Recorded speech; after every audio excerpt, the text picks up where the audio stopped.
예수님이 행하신 많은 기적이 있는데 유일하게 요한복음을 포함해서 사복음서 전체에 다 기록되어 있는 이적이 바로 이 오병이어의 기적입니다.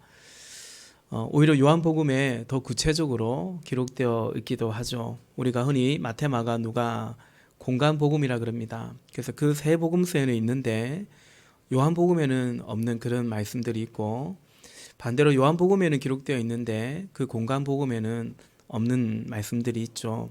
요한복음 2장에 보면 가나의 혼인잔치가 있고, 3장에 보면 한밤중에 니고데모가 예수님을 찾아오고, 또 4장에 보면 수가성 우물가의 여인과 대화를 하고, 5장에 보면 또 베드스다 우물가에서 연못에서 그 이제 병자를 고치고 하는데, 그게 다 요한복음에만 기록되어 있는 거죠. 그런데 오늘 본면의 오병이어의 기적은 사복음서 전체에 기록되어 있고 오히려 요한복음에 더 상세히 기록되어 있는 이적입니다.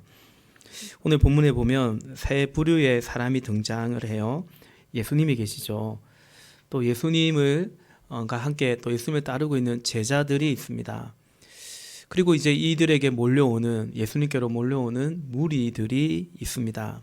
거기 무리들 안에는 한 소년, 빵 5개, 아직도 저에게도 떡이 익숙한데요. 이제 세번역에 보면 빵이라 되어 있습니다. 빵 5개와 물고기 2마리를 내놓았던 그 한 소년을 포함해서 무리들이 있습니다. 3절에 예수께서 산에 올라가서 제자들과 함께 앉으셨습니다.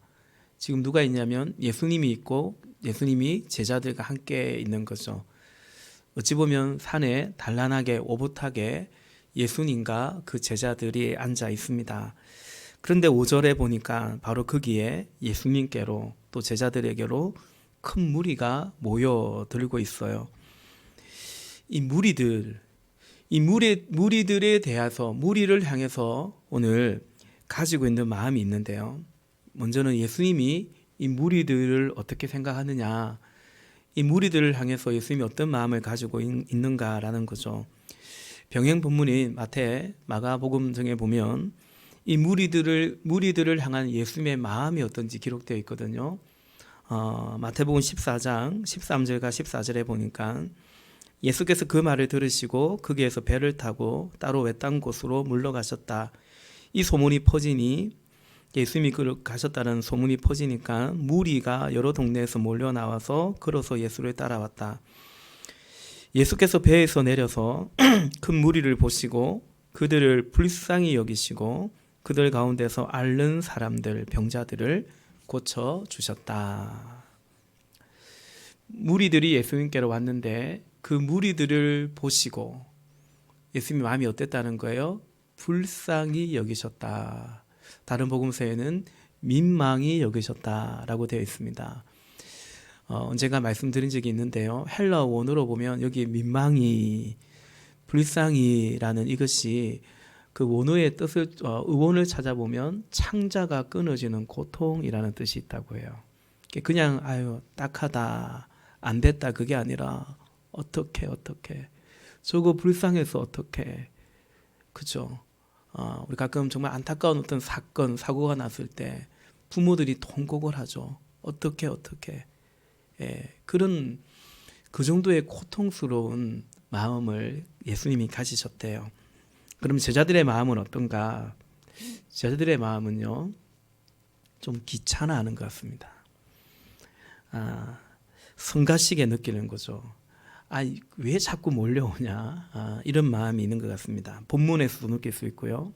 사실 복음서 전체적으로 볼 때 제자들은 몰려오는 무리들을 향해서 그런 어떤 태도와 마음이 거의 있었다라는 것을 보게 됩니다. 제자들의 마음은 이렇습니다. 예수님은 좋아합니다. 그래서 예수님과 이렇게 있는 것은 좋아합니다. 심지어 초막을 짓고 여기 있는 것이 좋다고 여기 그냥 그대로 머물러 있다라고 말한 적도 있죠. 달리 말하면 누가 끼어드는 것을 별로 좋아하지 않습니다. 그냥 우리 잘 지내고 있는데 예수님 그냥 우리와 함께 있으면 되지 왜 자꾸 누가 끼어드냐. 교회도 그럴 수 있어요. 우리끼리 좋은데 왜 자꾸 새로운 사람이 오고 또 저런 사람이 오고 또 목장도 어쩌면 그럴 수가 있죠. 여러분이 그렇다는 건 아니고 제자들의 마음은 그런 것 같습니다. 또 제자들의 마음은 어떠냐면요, 이런 마음도 있는 것 같아요. 우리가 여기까지 지금 예수님과 함께 있는데요, 여기까지 어떻게 왔는데 내가 예수님의 제자가 되기 위해서 어떤 대가를 지불했는데, 이런 마음이 있는 거죠. 뭐 틀린 건 아니에요. 그물도 버리고 배도 버리고 가족들과도 헤어졌고요. 세리 마태 같은 경우는 그 좋은 직장도, 공무원이라는 직장도 버리고 어쨌든 예수님 쫓아온 것입니다. 그에 비해서 무리들은 뭐냐 이거예요. 니네들은 한 게 뭐가 있다고 자꾸 예수님께 와서 예수님으로부터 말씀도 듣고 병 고침도 받고, 예? 또 예수 믿으면 천국도 가고. 근데 우리는 이런 희생과 이런 대가를 지불했는데 너희는 뭐냐라는 거죠.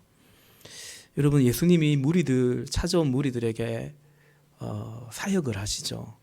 티칭, 프리칭, 또 힐링, 가르치시고 전파하시고 고치십니다. 그러니까 예수님이 얼마나 고되셨냐면, 빡세셨냐면 그 풍랑이 이런데도 너무 고단해서 주무셨어요. 그런가 하면 마가복음에 보면 얼마나 많은 사람들이 몰려들었는지 예수께서 식사할 겨를도 없었더라라는 말씀이 있어요. 그럼 제자들은 뭐 했을까요? 제자들은 아마 예수님의 도움이, 섬김의 역할을 하고 있는 거죠. 그러니까 예수님만 힘드신 게 아니고 이 많은 무리들이 몰려오니까 제자들도 그만큼 피곤하기도 하고 힘들기도 하고 그랬던 것입니다. 그러면서 자꾸 이런 생각 나는 거죠. 나는 예수님을 따르기 위해서, 우리는 예수님을 따르기 위해서 이런 고생을 하고 이런 희생을 하고 이런 대가를 치렀는데 얘들은 뭔데 자꾸 와서. 근데 예수님은 왜 그들에게 말씀도 주시고 산상수훈도 해주시고 병도 고쳐주시고 귀신도 쫓아주시고 그러냐는 거죠. 그런데 예수님은 오늘 본문에 보면 먹을 것도 주시려고 하세요. 먹을 것도 주십니다. 5절입니다. 예수께서 눈을 들어서 큰 무리가 자기에게로 모여드는 것을 보시고 빌립에게 말씀하셨다. 우리가 어디에서 빵을 사다가 이 사람들을 좀 먹이겠느냐. 이제 먹을 것도 주려고 하세요. 그게 예수님 마음이에요. 주고 싶은 것입니다. 말씀도 해주시고 싶고 기적도 베풀어 주시고 싶고 구원도 해주고 싶고 먹을 것도 주시고 싶은 겁니다. 근데 제자들 마음은 그렇지 않다고 했잖아요. 근데 심지어 지금도 빌립에게 야, 우리가 어디서 좀 무엇을 사서 먹을 거 좀 이 사람들 좀 먹일 수 있겠느냐고 하는데, 마태복음, 마가복음에 보면 아예 직설적으로요. 마가복음 14장 16절에 보니까 이렇게 말합니다. 너희가 그들에게 먹을 것을 주어라 라고 말합니다. 제자들은 돌려보냅시다. 이제 너무 허기져요. 이대로 하면 힘들어요. 돌려보냅시다. 근데 예수님 말씀하시기를 돌려보내지 말고 갈 것 없다. 너희가 그들에게 먹을 것을 줘라 라는 것입니다. 그런데 마음도 없는데, 별로 주고 싶어하는 마음도 없어요. 제자들은 마음만 없는 게 아닙니다. 뭐가 없어요? 빵이 없어요. 그 빵을 살 돈도 없습니다. 오늘 요한복음에 보면 그 사실을 구체적으로 밝히죠. 7절입니다. 우리 7절 같이 한번 읽어볼까요? 7절 시작. 빌립이 예수께 이렇게 대답하였다. 이 사람들에게 모두 조금씩이라도 먹게 하려면 박 200데나리오너치를 가지고서도 충분하지 못합니다. 아멘. 아멘. 200데나리온인데요. 한 데나리온이 당시 노동자 하루 일당 품삯이었습니다. 요즘으로 따지면 계산하기 좋게 여러분 하루 일당을 10만 원이라고 쳐보면 200데나리온은 얼마죠? 2천만 원입니다. 적은 돈이 아니죠. 그게 있냐 없다라는 거예요. 또 뭐 돈이 있어도 갑자기 그 2천만 원어치의 떡을 살 수 있겠는가, 그 생각도 들기도 합니다. 그런데 여러분, 지금 제자들의 이 마음이, 태도가 어떤가? 없다라는 거예요. 근데 없어서 안타까워한다? 이런 느낌은 들지 않아요.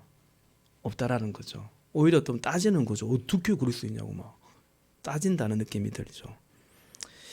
더욱이 예수님이 주와 선생이신 예수님이 주라고 하는데 그러면 순종해야 되는데, 그렇죠? 우리 주님 말씀하시면 순종해야 되는데, 근데 그러지 못하는 나 자신이 안타깝고, 주님의 말씀에 내가 따르지 못하는 나의 어떤 처지가 안타깝고 믿음이 안타깝고 그래야 되는데, 지금 제자들 안에 그런 마음이나 태도가 있냐? 잘 보이지 않습니다. 그러니까 빵도 없고요, 주고 싶은 마음도 없는 것입니다. 순종하기도 어렵지만 순종하고자 하는 마음도 없는 것 같습니다. 왜 없을까요? 간단하죠. 무리들을 좋아하지 않기 때문입니다. 좋아하지도 않는데 뭘 주고 싶겠냐라는 거죠. 그러니까 결정적으로 제자들과 예수님이 지금 뭐가 다르냐면 무리들에 대한 마음이 결정적으로 다른 것입니다. 예수님은 그들을 불쌍히 여기시죠. 그 영혼에 대해서 민망히 여기는데 그게 예수님의 마음인데요, 제자들은 예수님을 따르고 제자라고 하지만 예수님 좋아하지만 근데 예수님의 마음이 그들 안에 없음을 우리는 보게 되죠.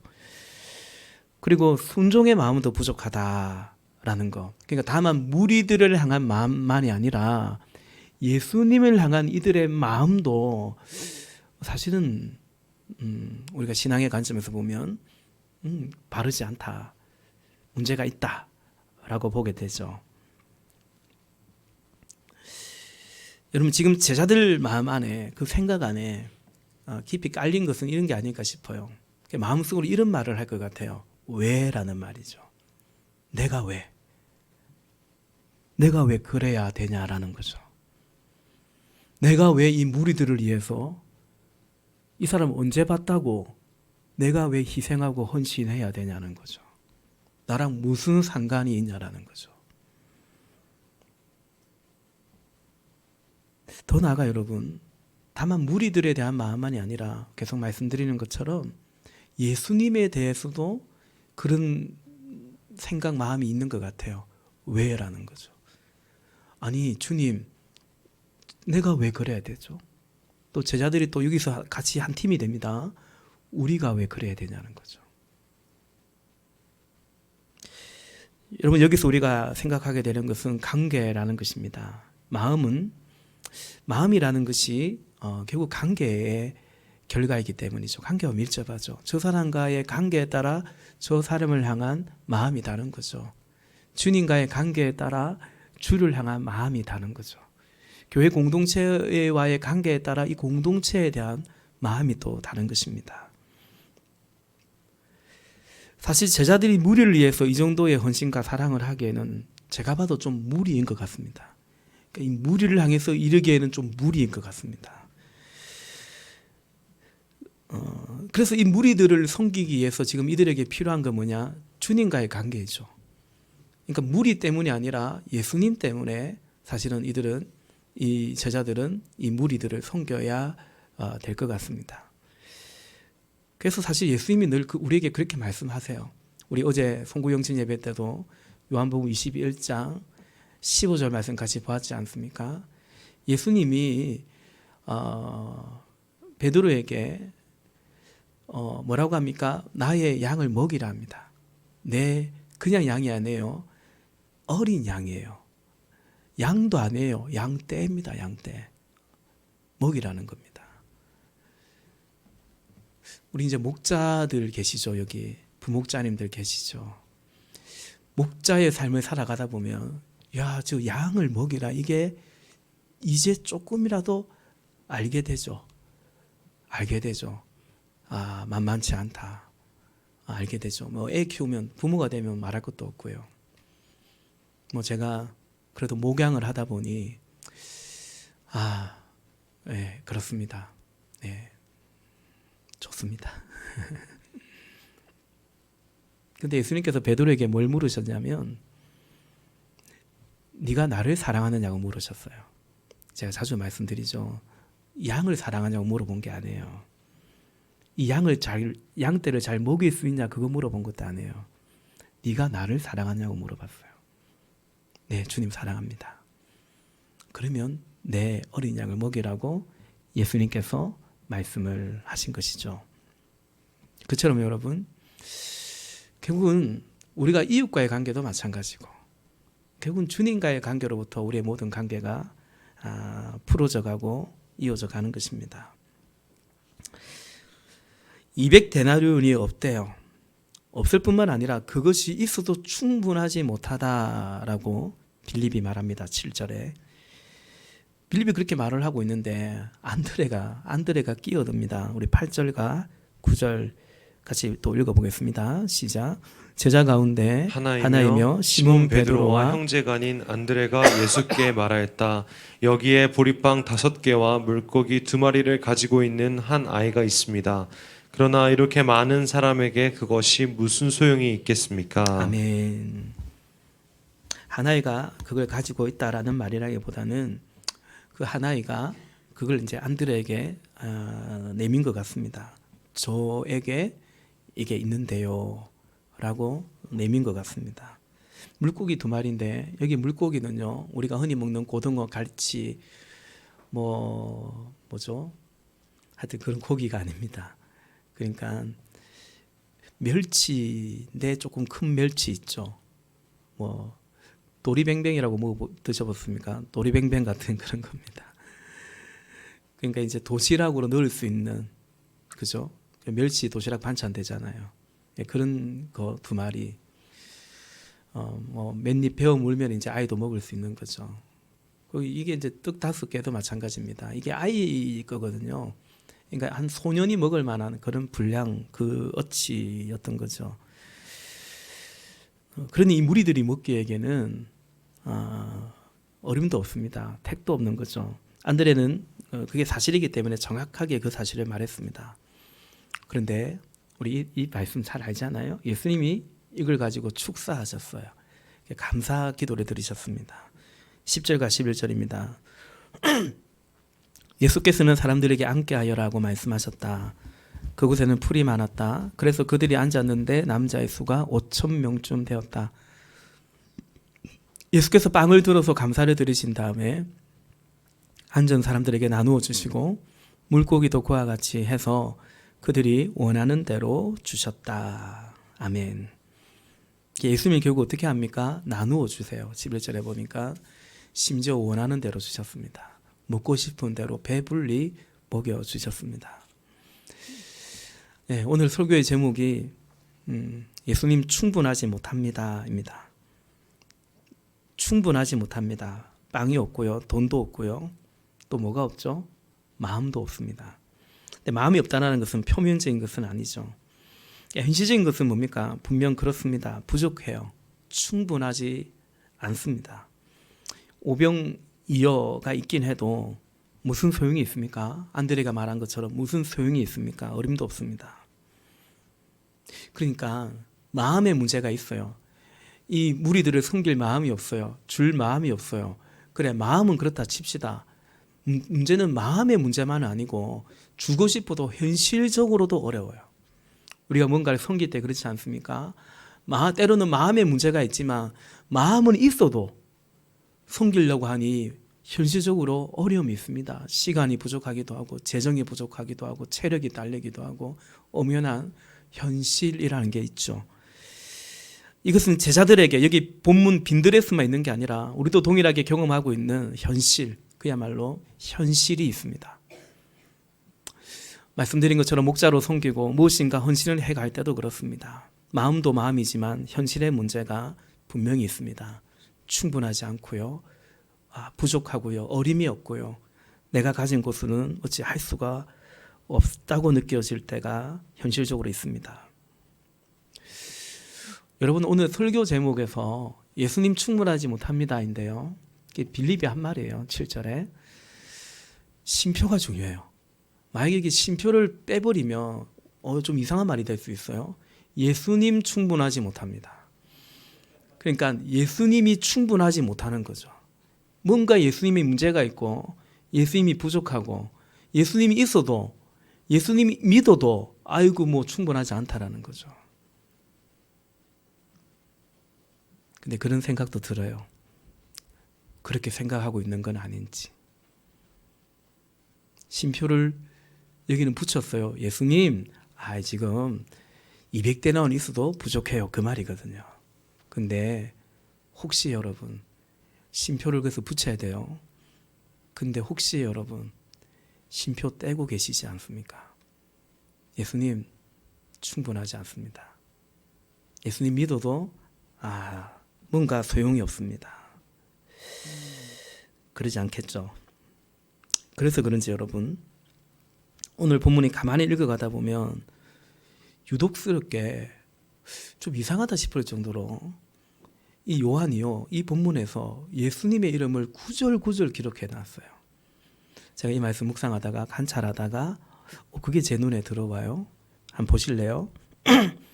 1절에 볼까요? 1절에 그 뒤에 예수께서, 3절에 보니까 예수께서 산에 올라가서, 5절에 보니까 예수께서 눈을 들어서, 6절에는 예수께서는 빌립을 시험해 보시고자, 또 예수께서는 자기가 하실 일을 잘 알고 계셨던 것이다. 또 몇 절에 있죠? 10절에 예수께서는 사람들을 앉게 하여라. 11절에 예수께서 빵을 들어서 감사를 드리신 다음에 그들에게 나누어 주시고 그들이 원하는 대로 주셨다. 예수께서요. 지금 현실적으로 남자만 5,000명이었대요. 유감스럽지만 당시는 남자만 카운트했습니다. 성인 남자만.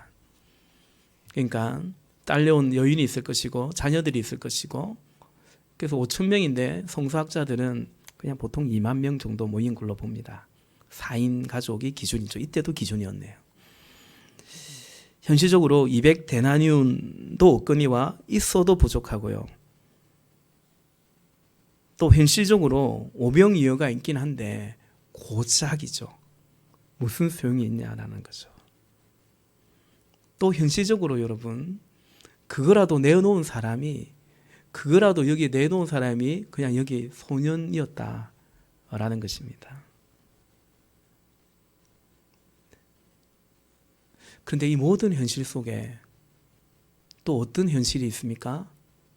지금 여기에 예수님이 계신다는 현실이 있습니다. 여기에 예수님이 계십니다. 요한은 그걸 말하고 싶은 것 같아요.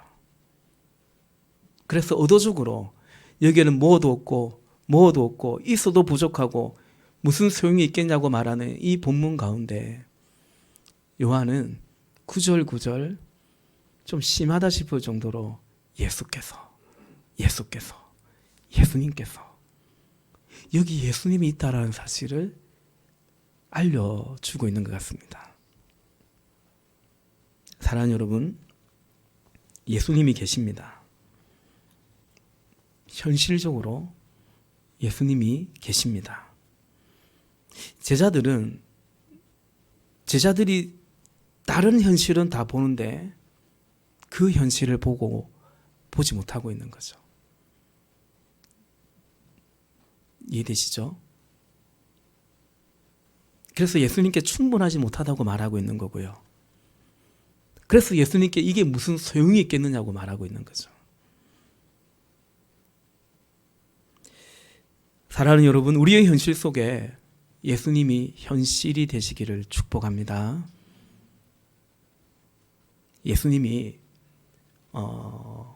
기도할 때 예수님의 이름으로 기도해야 되니까 기도의 용도가 되고, 예배의 용도가 되고, 천국 가는 용도가 되고, 그냥 그런 용도로만 내 마음에 평안을 주는 그냥 그런 용도로만 예수님이 여러분에게 있지 않고요.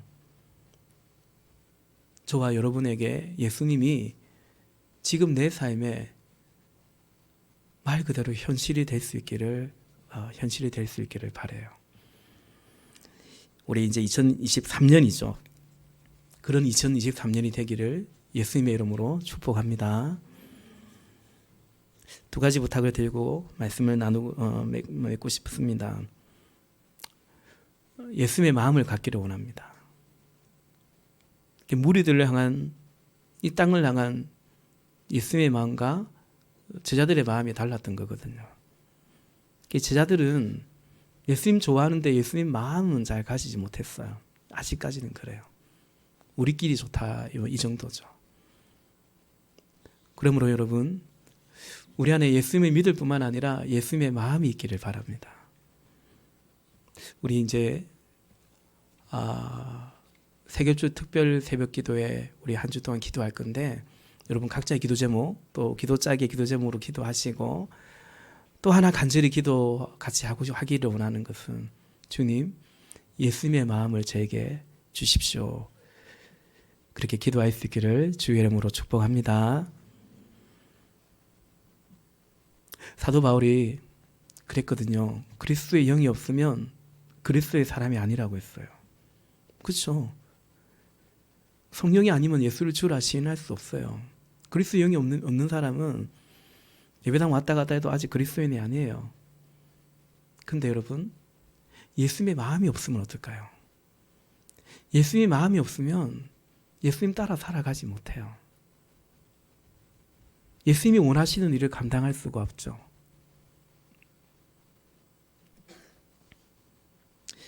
그러므로 우리가 더 집중할 것이 있다면 주님과의 관계입니다. 주님을 사랑하는 것이죠. 여러분, 그러면 영혼을, 주님이 허락하신 영혼을 우리가 함께 섬겨갈 수가 있는 것입니다. 또 한 가지, 주님의 마음이 있기를 원하고요. 또 한 가지, 이게 무슨 소용이 있겠는가? 무슨 소용이 있겠는가라는 그 생각을 내려놓을 수 있기를 바랍니다. 그러니까 이것이 무슨 소용이 있겠는가라는 그 생각을 하지 말고, 그죠? 오히려 이 한 소년처럼 이것이라도 드릴 수 있으면 좋겠다. 내 부족하지만 이런 나라도 주님께 드릴 수 있기를 원한다. 내가 가진 거 없지만 이것이라도 주님께 바치기를 원한다. 이런 나라도 주님이 쓰시고자 하신다면 주님 써주시기를 원합니다. 그런 믿음이 있기를, 그런 마음이 있기를 바랍니다. 사람들은요, 누가 무엇을 가졌나, 빈들에 이 사람들이 그렇게 봤어요. 두리번 보면서 누가 뭘 좀 내놓냐, 아마 그렇게 봤을 것입니다. 그러지 말고 여러분, 내가 왜, 굳이 내가 왜 그래야 돼, 이런 마음을 기도로서 내려놓기를 원하고요. 여기 한 소년처럼, 이 소년 이름이 없어요. 뭐 사람 숫자에도 안 들어가는데 뭐 이름이 적혀 있겠습니까? 주님은 아시죠. 천국에 기록되어 있죠. 그죠? 사랑하는 여러분, 기적은 우리에게 없어요. 기적은 예수님께 있습니다. 그래서 오늘 이 소년이 이것을 내어놓았을 때, 그럼 그거 오병이어가 없으면 이런 기적은 못하나요? 그것 또한 아니겠죠. 근데 그것을 내어놓았을 때 예수님께서는 그것이 있어서 가능하다는 듯이 그걸 가지고 축사하세요. 감사하세요. 오늘 예수님이 감사합니다. 하나님께 감사합니다. 근데 한편으로는 또 누구에게도 예수님이 감사할까요? 그 소년에게 감사할 것 같아요. 우리 하나님께 감사하잖아요. 그죠? 근데 주님이 우리에게 고맙다, 고맙다 하시거든요. 거기에 기적이 있습니다. 예수님이 감사하면 기적이 일어납니다. 오병이의 기적은 예수님이 감사할 때, 그죠? 우리가 하나님께 감사할 뿐만 아니라 주님이 우리에게 고맙다고 하시는, 우리는 뭐 그런, 아니요 주님, 무슨 저에게 고맙다 하십니까? 주님의 은혜, 주신 은혜 생각하면 그저 감사의 따름이지만, 근데 여러분, 주님이 그렇게 받으시거든요. 그때 기적이 일어나는 것입니다. 우리 교회가 공동체적으로 다음 주에 사무총회를 통해서 이 예배당을 매도하고 그야말로 빈들로 나아가고자 하는 계획 속에 있습니다. 이제 다음 주에 그걸 결정합니다. 누가 결정하냐? 우리 모두가 같이 결정합니다.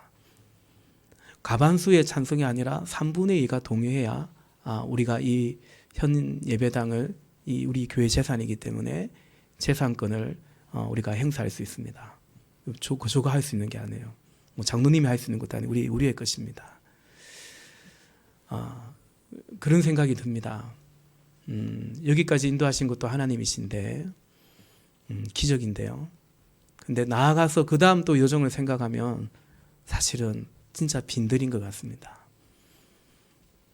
그래서 참 때로는 마음이 잡잡합니다. 저도 그렇습니다. 지금 이거 내가 뭐 하고 있는 건가 이런 생각이 사실은 듭니다. 근데 그런 거예요. 우리가 제자들의 마음을 가지면 그럴 이유가 전혀 없어요. 근데 예수님의 마음이 우리에게 그래서 필요해요. 특별히 무리들을 향한 예수님의 마음요.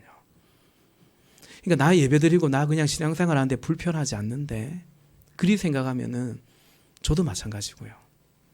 그러나 우리의 자녀들, 사실 제가 교회를 개척할 때부터 그렇고 지금도 저의 마음에 제일 큰 목회에 주님이 주신 부담은 뭐 그것이 이제는 뭐 저의 관심이라고도 볼 수 있겠지만 그건 이제 육아 세대입니다.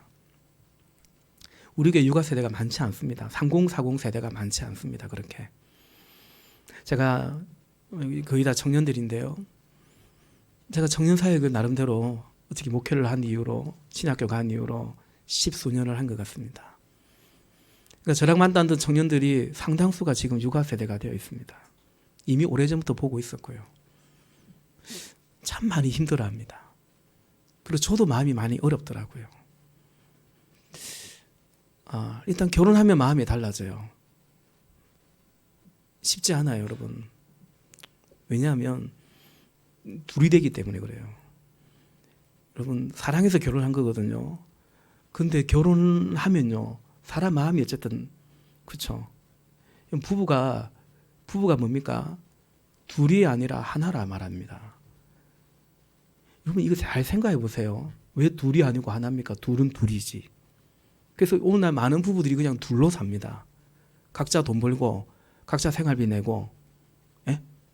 부부지만 그게 나이스한 것 같고 그런 부부들이 굉장히 많습니다. 요즘 각자 여행 다니고 각자 시간 갖고 그게 그렇죠. 둘인데 왜 하나냐고요. 여러분 삼위일체가 믿어집니까? 신학적으로 그건 그냥 신앙 고백이라고 얘기해요.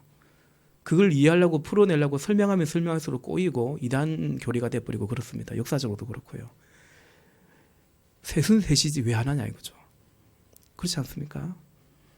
그러니까 제가 예비부부 이삼 이런 거 할 때 얘기하지만 하나님의 형상과 최고 건접한 게 뭐냐면 이 땅에서 부부입니다. 하나가 돼야 되기 때문에 하나님의 형상, 삼위일체 형상과 제일 건접한 거거든요. 이일체가 된 것이니까. 교회와 주님과의 관계를 바울은요, 사도는 신랑과 신부의 관계로 표현하지 않습니까? 그래서 아내들이요 남편에게 복종해라. 교회가 그리스도에게 하듯. 그러니까 교회가 그리스도에게 복종한다는 말할 때 우리가 이의를 제기하지 않습니다. 그래야죠. 주님인데. 근데 아내들이요 남편에게 교회가 그리스도가 하듯이 복종하라는 거예요. 뭐야 무슨 말이에요 그게, 그죠?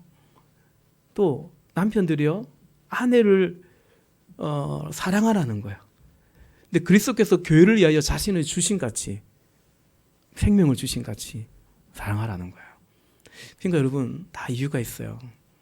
이유가 있습니다.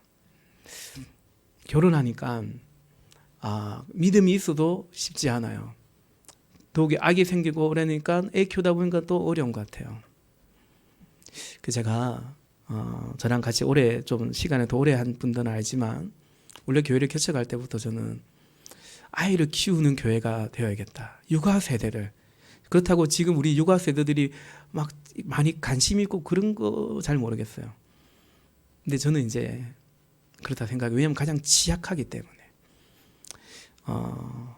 뭘 하기도 힘들어요. 그러니까 교회 무슨 섬기고 일꾼 되기도 힘들어요. 그게 육아 세대예요. 근데 그들을 그러니까 그렇죠. 우리 교회는 육아 세대가 점점 많아지고 있긴 해요. 근데 사실은 60대가 많고 또 청년 세대가 많죠. 그러니까 여러분에게 미래가 될 수 있지만 그게 나의 미래라는 생각이 어쨌든 현실은 아닌 거고, 그리고 그게 우리 교회에서 그게 나의 미래가 될지도 사실은 또 불확실하고, 어찌 보면 관심이 없을 수도 있을 것 같습니다. 코로나 이후에 요즘은 빅데이터 시대니까 최근에 본 어느 통계에도 목회 데이터 연구소라는 곳에서 실천신학대학교에서 같이 이제 연구하고 리서치한 게 뭐냐면 코로나 2년 지나면서 3040 세대, 그 육아 세대라고 봅니다. 목회자들은 43%가 교회를 떠났습니다.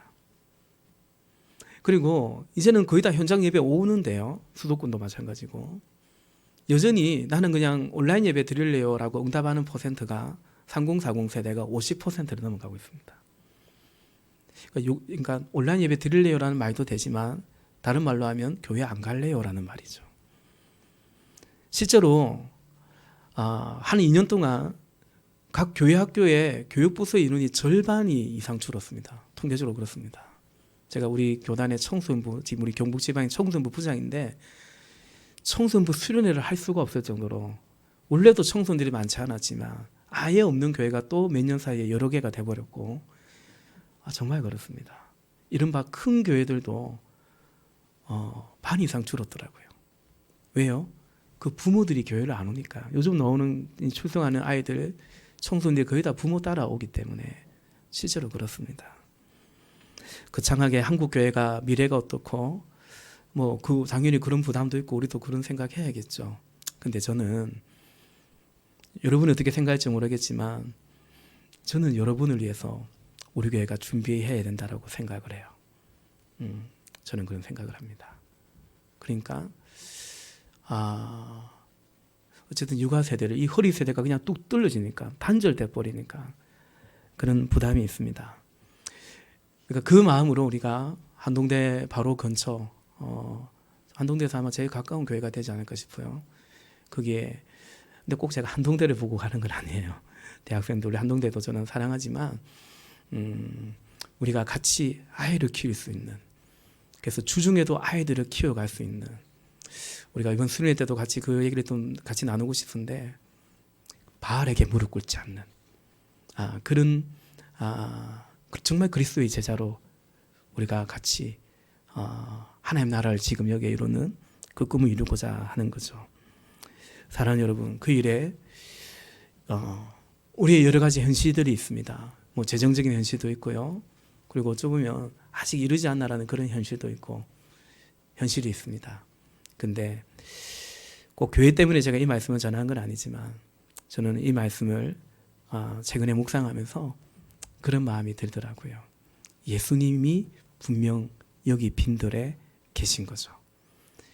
그 어떤 현실 못지않게, 아니 더 초월한 현실은 뭐냐면 예수님이 우리와 함께 하시는 거죠. 특별히 사랑하는 우리 청년 여러분, 직장도 선택해야 되고 미래도 선택해야 되는데 현실적인 게 분명히 있습니다. 근데 여러분, 그냥 그 현실에 함몰되지 않기를 바라요. 예수님이라는 현실을 분명히 붙잡고 주님이 뭘 원하시는지, 그래서 먼저 주님 나라와 주의 의를 구하는, 어렵게 생각하지 말고 주님과의 관계 안에 거하는, 주님이 마음이 있는 곳에 내 마음이 가기를 원하는, 그리고 주님 다시 오실 텐데 그 주님 바라보고 살아가는 그런 믿음이 될 수 있기를 예수님의 이름으로 축복합니다.